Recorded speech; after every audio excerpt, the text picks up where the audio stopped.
Hey guys, अस्सलाम वालेकुम। तो कैसे आप सब? उम्मीद करता हूँ आप सब लोग अच्छे होंगे, सभी का अच्छा जा रहा होगा। तो आज हम बात करेंगे मिडिल ईस्ट में जो भी आज के दिन दंगे फसाद चल रहे हैं, यानी पैलेस्टाइन एंड इसराइल के बीच। तो इसकी ग्राउंड रियलिटी क्या है, कहाँ से ये दंगे स्टार्ट हो गए। तो आज की इस वीडियो में दोनों कंट्रीज़ के बारे में बात होगी। हालांकि इसराइल को तो हम कंट्री नहीं कह सकते हैं, कंट्री हम उसी टेरिटोरियल बेस को कह सकते हैं जिनका कुछ अपना हो, जिनकी अब ज़मीन अपनी हो। तो जो अब इलीगली ऑक्यूपाई करे किसी भी टेरिटरी को, उस देश को हम, उस मुल्क को हम कंट्री नहीं कह सकते। The next the next morning.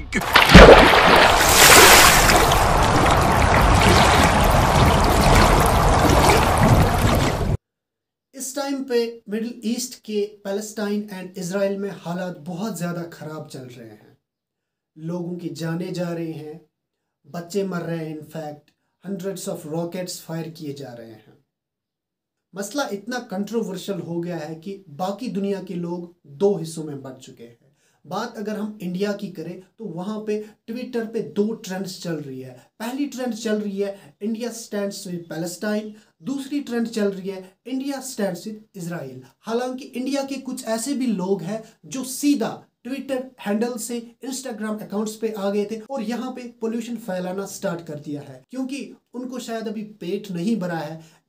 Twitter पे जो उनके अकाउंट खराब हो गए, ट्विटर पे जो उनके अकाउंट डिलीट हो गए, उससे उनका अभी मन नहीं भरा है। इसराइल एंड फलस्तीन का मैप अगर हम देखते हैं तो हम बिल्कुल चौंक जाते हैं, क्योंकि दोनों कंट्रीज बहुत ही ज़्यादा डिस्प्यूटेड है। ऐसी डिस्प्यूटेड है कि अगर अभी हम इसराइल में होंगे तो आगे हम कुछ ही चलेंगे तो फलस्तीन में आ जाते हैं, उससे आगे चलते हैं फिर से इसराइल में आ जाते हैं। ऐसा ही इनका कुछ डिस्प्यूटेड एरिया है। इस मैप में आपको जो भी पिंक कलर का एरिया दिख रहा होगा वो अभी इसराइल ने ऑक्यूपाई कर रखा है, और जो ग्रीन एरिया है वो पैलेस्टीन का है। ठीक है, इससे भी ज़्यादा आप चौंक जाओगे अगर आप इन दोनों देशों का हिस्टोरिकल बैकग्राउंड देखोगे।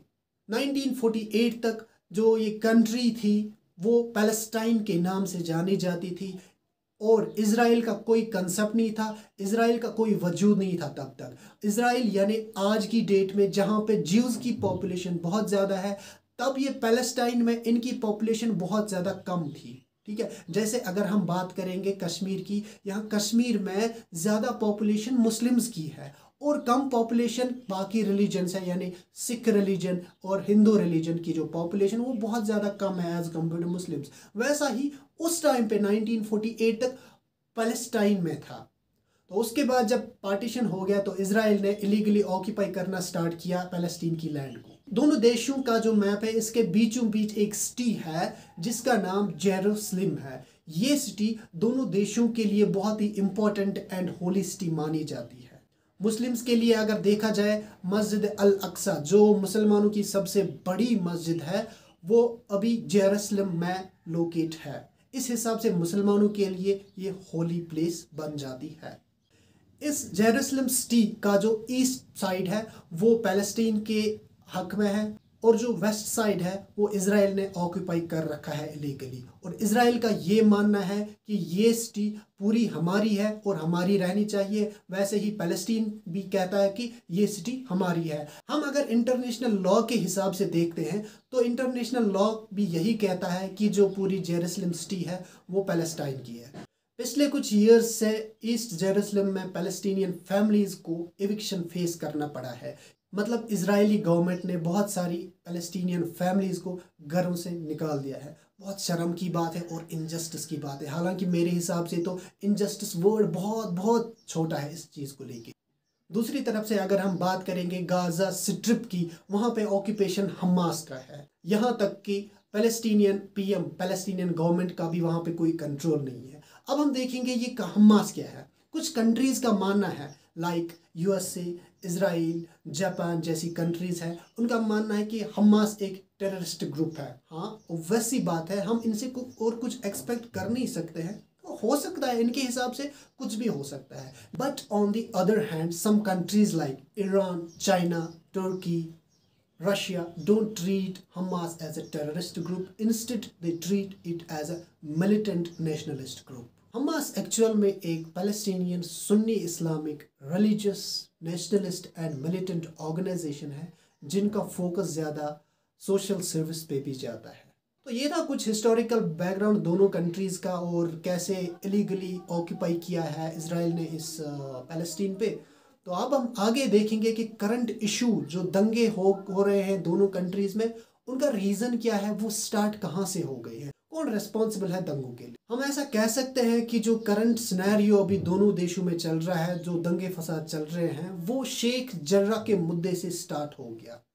शेख जर्रा ईस्ट जेरूसलम का एक नेबरिंग एरिया है जहां पे कुछ पैलेस्टीनियन फैमिलीज को ऑर्डर दिया गया अपना घर छोड़ने के लिए। साथ ही साथ वहां पे एक हफ्ता पहले कुछ राइट विंग एक्सट्रीमिस्ट ज्यूज ने बड़ी भड़काऊ रैलीज निकाली जहां पे उन्होंने ये नारेबाजी करी कि ये जो पूरा शहर है ये हमारा है, यानी ज्यूज का है, यानी हम कह सकते हैं कि इजराइल का है। और इस चीज़ से सिचुएशन बहुत ज़्यादा बिगड़ गई।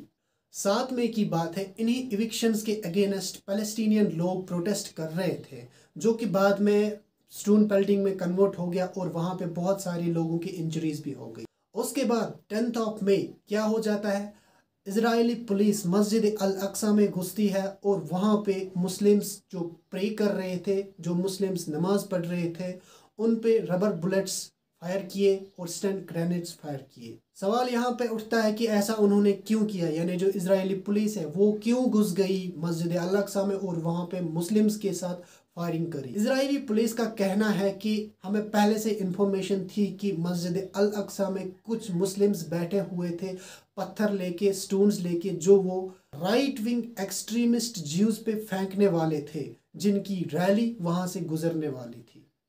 इस इंसिडेंट की खबर सुनते ही हमास एक्टिवेट हो गया। उन्होंने अल्टीमेटम दिया इजरायली गवर्नमेंट को कि मस्जिद अल अक्सा से पुलिस हटा दी जाए वरना हम हमला करेंगे। उसके बाद जो हमास है उसने हमला भी किया, कुछ उन्होंने रॉकेट्स बहुत ज़्यादा तादाद में फायर किए इजराइल पे। इसके रिस्पॉन्स पे इजराइल ने भी बहुत सारी एयर स्ट्राइक्स की हमास पे, जिसकी वजह से बहुत ज़्यादा लोग मर गए, बहुत ज़्यादा लोग इंजर्ड हो गए।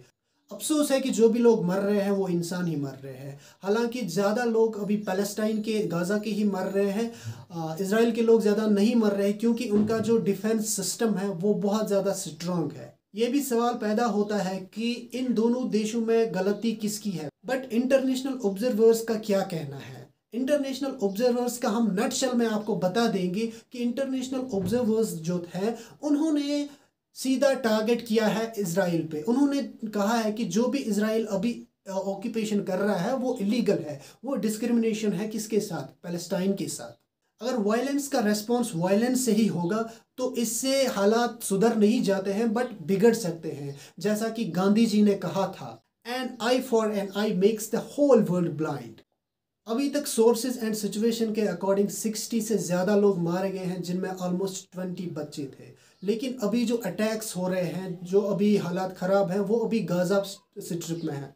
दूसरी तरफ अगर हम बात करेंगे गाज़ा बॉर्डर की, जो कि मिलता है इजिप्ट से, इजिप्ट ने छोड़ दिया है खुला बॉर्डर गाज़ा के लिए कि जो भी गाज़ा में लोग इंजर्ड हुए हों, जो भी ज़ख्मी हुए हैं लोग, उनके लिए हॉस्पिटल की फैसिलिटी अवेल की है उन्होंने। यानी हम ये कह सकते हैं कि उनको, यानी इजिप्ट वालों को हमदर्दी आ गई है गाज़ा को लेके, पैलेस्टाइन को लेके।